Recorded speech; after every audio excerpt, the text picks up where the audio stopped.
And happy President's Day. Yeah. For many Americans, President's Day is a holiday and a time of many retail sales, but it's not, and having a 3-day vacation.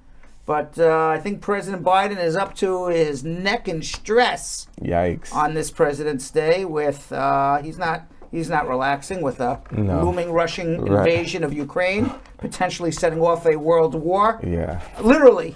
That's so scary. A new Supreme Court justice to appoint, and inflation taxing everybody.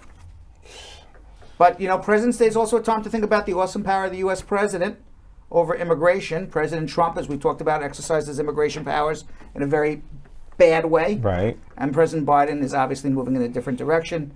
And although there were no immigration laws at the time, we're celebrating George Washington's birthday, Abraham Lincoln's birthday.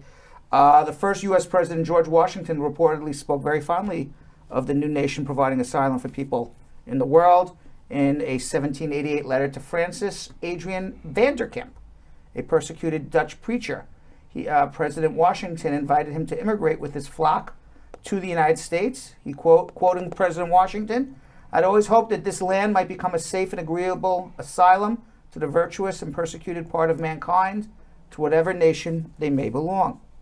And of course, President Abraham Lincoln was very open to immigration, consistently opposing the Know Nothing Party. Do you know there was a Know Nothing Party? No. Yes, there was a party it was called the Know Nothing Party in the United States in the mid-1800s. Okay. Similar to the Republican Party now, except the Republicans call themselves Republicans, not the Know Nothings. Right. But I would say the Republicans are also Know Nothings.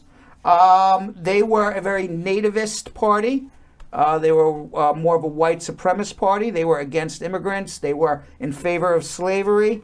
And President Abraham Lincoln obviously opposed the Know Nothing Party and enthusiastically enlisted hundreds of thousands of immigrants into the Union Army to fight the Civil War.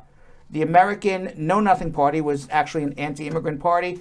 And Abraham Lincoln, in a writing in 1855, he wrote, "I am not a know-nothing. As a nation, we begin by declaring that all men are created equal. We now practically read it, all men are created equal except Negroes. When the know-nothings get control, it will read, all men are created equal except Negroes and foreigners and Catholics." And so basically it's a slippery slope, by the way. Right. And when it comes to this, I should prefer immigrating to some country where they make no pretense of loving liberty, like Russia, for instance, where despotism can be taken pure and without any hypocrisy. So Abraham Lincoln saying, you know what, I'd rather live in Russia, where at least they don't make any pretense of discriminating against people, right, versus here where we say, you know, life, liberty, and pursuit of happiness for all, except if you're a Negro, or a foreigner, or a Catholic. Right. You probably put Jewish in there Right, too, but he didn't write it, but probably that too.